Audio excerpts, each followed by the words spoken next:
یا رسول اللہ خدا جانے تمہارے نام سے کتنی محبت ہے، کہ یا رسول اللہ خدا جانے تمہارے نام سے کتنی محبت ہے، کسی کا نام لیتا ہوں تمہارا نام آتا ہے۔ اللہ تبارک و تعالیٰ نے ہمارے تمہارے محبوب کو اتنا خوبصورت پیدا فرمایا، اتنا حسین و جمیل پیدا فرمایا کہ جب اللہ تبارک و تعالیٰ نے اپنے محبوب کے حسن کے بارے میں قرآن پاک کے اندر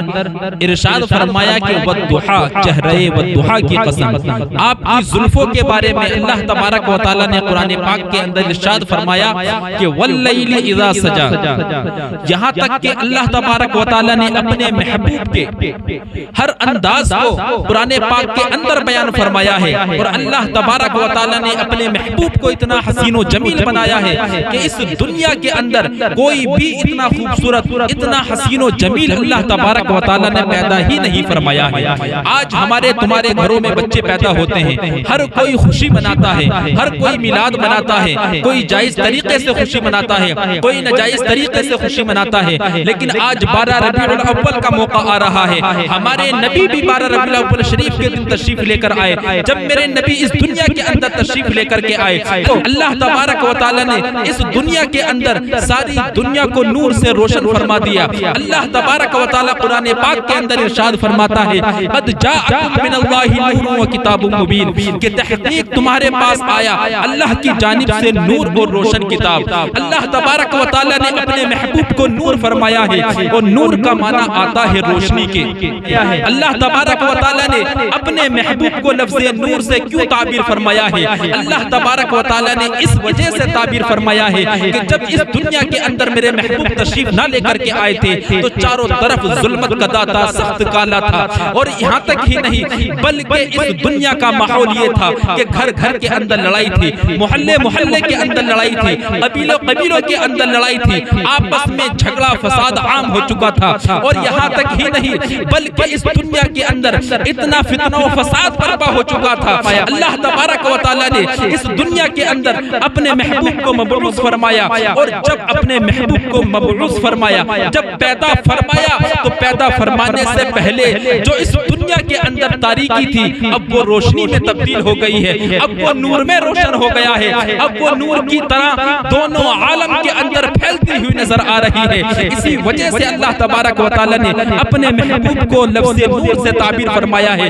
کہ جب میرے محبوب اس دنیا کے اندر تشریف لے کر آ گئے تو ساری تاریکی ختم ہو گئی، ساری دنیا کے اندر اب اجالا ہو گیا۔ آخر میرے محبوب اتنے خوبصورت تھے کہ ان کے آنے سے ساری دنیا روشن ہو گئی۔ تو دیکھو اللہ تبارک و تعالیٰ نے ہمارے تمہارے محبوب کو اتنا حسین و جمیل بنایا تھا، اتنا خوبصورت بنایا تھا۔ جب اللہ تبارک و تعالیٰ کے پیارے حبیب حضور نبی اکرم صلی اللہ تعالیٰ علیہ وسلم جب آمنہ کے گھر میں، مکہ شریف میں آمنہ کے گھر میں جب آپ پیدا ہوئے، جیسے ہی آپ آمنہ کی گود میں آئے اور آنے کے بعد جیسے ہی آپ کی والدہ کی نظر پڑتی ہے، جیسے ہی اپنے بچے پر نظر پڑنا تھی، آپ فوراً دیکھنے کے بعد مسکرانے لگتی ہے اور پکار اٹھتی ہے کہ اللہ تبارک و تعالیٰ نے جتنا خوبصورت بچہ ہمارے گھر کے اندر پیدا فرمایا ہے، اتنا خوبصورت بچہ آج تک میں نے دیکھا ہی نہیں ہے۔ اللہ اکبر، اتنا خوبصورت بچہ اللہ تبارک و تعالیٰ نے حضرت آمنہ کی گود میں پیدا فرمایا۔ وہ بچہ کوئی اور بچہ نہیں تھا بلکہ وہ بچہ وہی بچہ ہے کہ جس کے ہم سب امتی ہیں، جو تمام نبیوں کا سردار ہے، جس کو ہم محمد مصطفیٰ صلی اللہ تعالیٰ علیہ وسلم کے نام سے پکارا کرتے ہیں۔ اللہ اکبر، ابھی حضرت آمنہ اپنے بچے کی تعریف کر رہی ہیں، ان کے حسن کے چرچے کر رہی ہیں، اتنے میں حضرت حلیمہ سعدیہ دوڑی ہوئی آ جاتی ہیں اور آنے کے بعد کہنے لگتی ہیں اے آمنہ، تم کہتی ہو کہ میں نے اتنا خوبصورت بچہ نہیں دیکھا، آخر تم نے دیکھا ہی کیا ہے؟ میں نے تو بنو قریش کے بچوں کو بھی دیکھا ہے، میں نے تو بنو ہاشم کے بچوں کو بھی دیکھا ہے، میں نے تو نہ جانے کتنے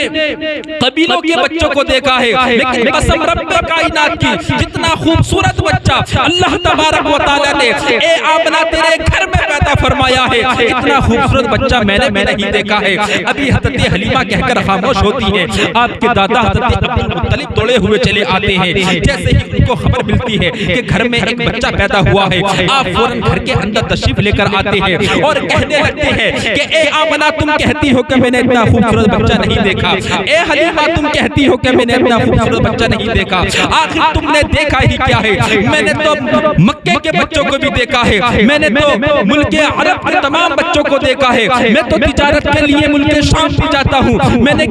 تو وہاں کے بچوں کو بھی دیکھا ہے، میں نے تو بیرونی ممالک کے بچوں کو بھی دیکھا ہے، لیکن قسم رب کائنات کی جتنا خوبصورت بچہ اللہ تبارک و تعالیٰ نے ہمارے گھر میں پیدا فرمایا ہے، اتنا خوبصورت بچہ آج تک میں نے بھی نہیں دیکھا ہے۔ ابھی جب دنیا کے اندر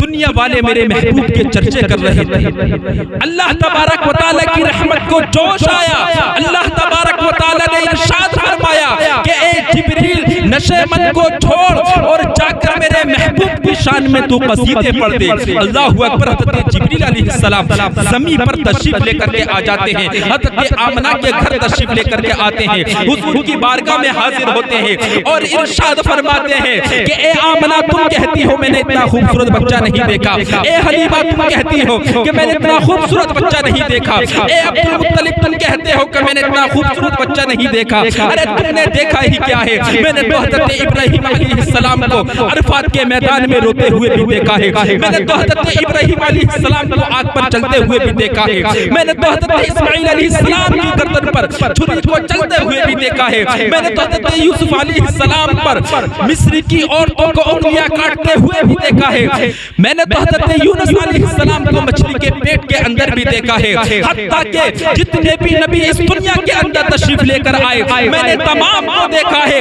اور قیامت تک جتنے بچے پیدا ہوں گے سب کو اللہ تبارک و تعالیٰ نے مجھ کو دکھا دیا ہے، لیکن قسم رب کعبہ کی جتنا خوبصورت بچہ اللہ تبارک و تعالیٰ نے اے آمنہ تیری گود میں پیدا فرمایا ہے، اتنا خوبصورت بچہ آج تک میں نے بھی نہیں دیکھا۔ جب یہ دنیا والے میرے محبوب کی خوبصورتی کے چرچے کر رہے تھے، ان کے حسن و جمال کے چرچے کر رہے تھے، حضرت آمنہ اپنے بچے کی تعریف بیان کر رہی تھی، حضرت حلیمہ نبی پاک کی خوبصورتی کو بیان کر رہی تھی، حضرت عبدالمطلب جب نبی پاک کی خوبصورتی کو بیان کر رہے تھے، حضرت جبریل علیہ السلام جب محمد مصطفیٰ کی خوبصورتی کو بیان کر رہے تھے، ایسے عالم میں اللہ تبارک و تعالیٰ کی رحمت کو جوش آتا ہے، اللہ تبارک و تعالیٰ ارشاد فرماتا ہے کہ اے جبریل اے دنیا والو سنو، تم کہتے ہو کہ ہم نے ایسا بچہ نہیں دیکھا، ارے تم نے دیکھا ہی کیا ہے، میں نے تو ساری کائنات کو بنایا ہے، اور قیامت تک جو بھی اس دنیا کے اندر ہے، بعد قیامت جو بھی آخرت کے اندر موجود ہے، سب کو میں نے ہی پیدا فرمایا ہے، لیکن جس سانچے سے، جس طریقے سے، جس نور سے میں نے اپنے محبوب کو پیدا فرمایا ہے، میں نے اس سانچے ہی کو توڑ ڈالا ہے، اب قیامت تک کوئی بھی اتنا خوبصورت بچہ کسی کے گھر میں پیدا ہوگا ہی نہیں۔ یہی بولے سدرا والے چمنے جہاں کے تھالے، سبھی ہم نے چھانٹ ڈالے، تیرے پائے کا نہ پایا، تجھے یک نہ یک بنایا، تجھے حمد ہے خدایا، تجھے حمد ہے خدایا۔ اللہ تبارک و تعالیٰ نے ہمارے محبوب کو اتنا خوبصورت بنایا تھا، اتنا حسین و جمیل بنایا تھا کہ ایک مرتبہ ہوا یہ کہ حضرت حضور نبی اکرم صلی اللہ تعالیٰ علیہ وسلم کی بارگاہ میں حضرت جبریل علیہ السلام حاضر تھے۔ میرے آقا نے ارشاد فرمایا کہ اے جبریل میں تمہاری اصلی صورت دیکھنا چاہتا ہوں، میں تمہاری اصلی خوبصورتی دیکھنا چاہتا ہوں، اصلی صورت دیکھنا چاہتا ہوں کہ اللہ تبارک و تعالیٰ نے تم کو کتنا خوبصورت بنایا ہے، کتنا حسین و جمیل بنایا ہے، اللہ تبارک و تعالیٰ نے تم کو کیسا پیدا فرمایا ہے۔ وہ حضرت جبریل علیہ السلام میرے آقا سے عرض کرتے ہیں کہ یا رسول اللہ صلی اللہ تعالیٰ علیہ وسلم، اگر آپ اس دنیا کے اندر میری اصلی حیات کو دیکھنا چاہتے ہو، میری اصلی صورت کو دیکھنا چاہتے ہو تو نہیں دیکھ سکتے، اس لیے کہ اگر میں اپنے ایک پر کو پھیلا دوں اور پھیلانے کے بعد اس دنیا کی جتنی بھی خلا ہے مشرق سے لے کر مغرب تک سب کی سب پر ہو جائے گی، لیکن میرا پر پورا نہ پھیل پائے گا کہ یا رسول اللہ صلی اللہ تعالیٰ علیہ وسلم اگر آپ کو میری اصلی صورت دیکھنی ہے، اگر میری اصلی حیبت دیکھنی ہے تو اس زمین سے باہر ساتوں آسمان کے اوپر سدرۃ المنتہا پر آنا ہوگا۔ اللہ اکبر۔ میرے آقا نبی اکرم صلی اللہ تعالی علیہ وسلم جیسے ہی اتنا سنتے ہیں اس کے بعد آپ کچھ نہیں کہتے۔ پھر ایک مرتبہ ہوا یہ، جب آئیے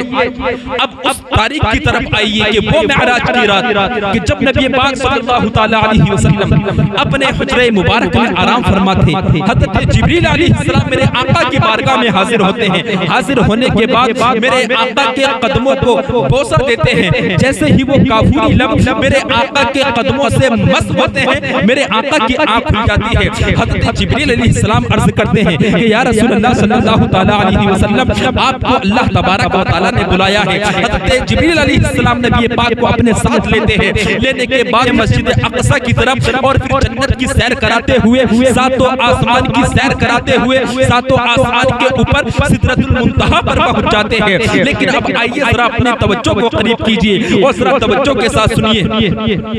کہ جب وہ ساتویں آسمان سدرۃ المنتہا پر پہنچے تو میرے آقا نے ارشاد فرمایا کہ اے جبریل، میں نے تم سے ایک مرتبہ پوچھا تھا کہ میں تمہاری اصلی صورت دیکھنا چاہتا ہوں۔ اے جبریل، تم نے کہا تھا کہ اگر میری اصلی صورت دیکھنی ہے تو تم کو ساتوں آسمان کے اوپر سدرۃ المنتہا پر آنا ہوگا۔ اے جبریل، میں تو سدرۃ المنتہا پر آ گیا ہوں، اب مجھ کو تم اپنی اصلی صورت دکھا دیجئے۔ اللہ اکبر۔ حضرت جبریل علیہ السلام اپنی اصلی صورت میں آتے ہیں۔ میرے آقا نبی اکرم صلی اللہ تعالی علیہ وسلم آپ کو پورا کا پورا ملاحظہ فرما لیتے ہیں، لیکن وہیں پر حضرت جبریل علیہ السلام عرض کرتے ہیں کہ یا رسول اللہ صلی اللہ تعالی علیہ وسلم، میں بھی آپ کی اصلی حسن و جمال کو دیکھنا چاہتا ہوں، میں بھی آپ کی اصلی خوبصورتی کو دیکھنا چاہتا ہوں کہ اللہ تبارک و تعالی نے تم کو کتنا حسین و جمیل بنایا ہے، تم کو کتنا خوبصورت بنایا ہے۔ لیکن اللہ اکبر، یاد رکھو، اب میرے آقا کا جملہ سنو کہ اللہ تبارک و تعالی نے ہمارے محبوب کو کیا شان عطا فرمائی ہے، کیا مرتبہ عطا فرمایا ہے۔ میرے آقا نے ارشاد فرمایا، اے جبریل، جب میں نے تم سے دنیا کے اندر کہا تھا تو تم نے کہا تھا کہ ساتوں آسمان کے اوپر آنا ہوگا۔ میں ساتوں آسمان کے اوپر آ گیا اور میں نے تم کو پورا کا پورا ملاحظہ فرما دیا۔ لیکن اے جبریل، اگر تم میری اصلی صورت دیکھنا چاہتے ہو، میرا اصلی حسن و جمال دیکھنا چاہتے ہو تو تم کو ان ساتوں آسمان سے اوپر اس سدرۃ المنتہا سے بھی اب آگے آنا ہوگا۔ اور حضرت جبریل علیہ السلام وہ شخصیت ہے کہ اگر وہ سدرۃ المنتہا سے اگر وہ ایک بال کے برابر بھی اگر وہ آگے بڑھ جائے تو رب کی تجلی سے ان کے پر جل کر راہ ہو جائے گا۔ اسی لیے تو سید سرکار اعلی حضرت ارشاد فرماتے ہیں کہ وہ کمال حسن حضور ہیں کہ گمان نفس جہاں نہیں، یہی پھول خار سے دور ہے، یہی شمع ہے کہ دھواں نہیں۔ میرے آقا کی شان یہ ہے، میرے آقا کی خوبصورتی کا عالم یہ ہے کہ حضرت جبریل علیہ السلام بھی میرے آقا کی خوبصورتی کو دیکھ نہیں سکتے۔ آپ کی خوبصورتی کے بارے میں جب حضرت فاطمہ الزہرا رضی اللہ تعالی عنہا سے پوچھا گیا کہ اے خاتون جنت، ذرا ہمیں اپنے بابا کی خوبصورتی کے بارے میں بتائیے کہ آپ کے بابا کو اللہ تبارک و تعالی نے کتنا خوبصورت بنایا تھا، کتنا حسین و جمیل بنایا تھا۔ تو وہ حضرت فاطمہ الزہرا آپ کی لاڈلی بیٹی وہ کہنے لگتی ہے کہ میرے بابا کو نبی پاک کو اللہ تبارک و تعالی نے اتنا خوبصورت بنایا تھا، اتنا حسین و جمیل بنایا تھا کہ جب ایک مرتبہ میں اپنے بابا جان کے حجرے کی جانب گئی، پورا حجرہ نور سے روشن تھا، اس کمرے کے اندر سے روشنی نکل رہی تھی، لیکن جیسے ہی میں نے جا کر دروازے کو کھٹکھٹایا اور جب دروازہ کھلا اور کھلنے کے بعد جیسے ہی میں نے اس روشنی کو دیکھا، روشنی پوری کی پوری سمٹ کر میرے بابا کے چہرے میں جا کر سما گئی۔ یہ میرے آقا کی خوبصورتی کا عالم اور میرے آقا کا مرتبہ اور شان تو یہ ہے کہ جب وہ حضرت آمنہ کے گھر میں جب وہ پیدا ہوئی، حضرت حلیمہ سعدیہ انہوں نے بھی تعریفیں بیان کی، حضرت عبد المطلب انہوں نے بھی تعریفیں بیان کی، حضرت جبریل علیہ السلام انہوں نے بھی میرے محبوب کی شان میں قصیدے پڑھے، پھر خود اللہ تبارک و تعالی نے میرے محبوب کی اپنے حبیب کی شان بیان کی، ان کی خوبصورتی بیان کی۔ تو اسی موقع پر حضرت حلیمہ سعدیہ نے سوچا کہ جب میں اپنے محبوب کی بارگاہ میں آئی ہوئی تو کیوں نہ میں ان کو اپنے ساتھ لے کر چلوں۔ وہ حضرت حلیمہ سعدیہ جو کہ میرے محبوب کی دائی کہلاتی ہیں، جنہوں نے کہ میرے محبوب کو دودھ پلایا ہے، وہ حضرت حلیمہ سعدیہ جیسے ہی انہوں نے نبی پاک صلی اللہ تعالی علیہ وسلم کو حضرت آمنہ سے ان کے بچے کو لیا، لینے کے بعد اپنی گود میں اٹھایا اور پھر لینے کے بعد اپنے گھر کی جانب روانہ ہونے لگی۔ دل کے اندر خیال آیا کہ کیوں نہ جب مکہ شریف آئی ہوئی ہوں تو خانہ کعبہ کا کیوں نہ طواف کرتی ہوئی چلوں۔ حضرت حلیمہ سعدیہ میرے آقا کو اپنی گود میں لیے ہوئے ہیں اور وہ پھر خانہ کعبہ کی جگہ پر پہنچ گئی، مطاف کعبہ میں پہنچ گئی، حرم شریف کے اندر پہنچ گئی۔ پہنچنے کے بعد کعبے کے ارد گرد طواف کرنا شروع کر دیا۔ گود کے اندر نبی پاک موجود ہیں، آپ طواف کر رہی ہیں، ذرا توجہ کو قریب کیجئے۔ میرے آقا کا بچپن کا طواف ملاحظہ فرمائیے کہ جب بچپن کے زمانے میں میرے آقا نبی اکرم صلی اللہ تعالی علیہ وسلم جب خانہ کعبہ کے پاس پہنچے اور حضرت حلیمہ سعدیہ اپنی گود میں لے کر جیسے ہی طواف کر رہی تھی اور گود میں نبی پاک موجود تھے، اگر حضرت حلیمہ سعدیہ مشرق کی جانب جا رہی تھی تو وہ کعبہ مشرق کی جانب جھکا چلا جا رہا تھا، اگر حضرت حلیمہ سعدیہ مغرب کی جانب جا رہی تھی تو خانہ کعبہ بھی مغرب کی جانب جھکا چلا جا رہا تھا، اگر حضرت حلیمہ سعدیہ اگر وہ شمال کی جانب جا رہی تھی تو خانہ کعبہ بھی شمال کی جانب جھکا چلا جا رہا تھا، اگر آپ جنوب کی جانب جا رہی تھی تو کعبہ بھی جنوب کی جانب جھکا چلا جا رہا تھا۔ جیسے ہی طواف کرنے والے لوگوں نے دیکھا کہ اے خاتون، اے عورت، تیری گود میں یہ کون بچہ ہے کہ جس جانب بھی تو جا رہی ہے خانہ کعبہ اسی جانب جھکا چلا جا رہا ہے، تیری گود میں کوئی بچہ ہے یا کوئی فرشتہ ہے؟ تو وہ حضرت حلیمہ سعدیہ کہنے لگتی ہے کہ اے لوگوں سنو کہ یہ بچہ کوئی عام بچہ نہیں ہے، بلکہ یہ بچہ وہ بچہ ہے جو اللہ تبارک و تعالی نے حضرت آمنہ کے گھر میں پیدا فرمایا ہے، اور اس بچے کی شان تو یہ شان ہے کہ اللہ تبارک و تعالی نے اس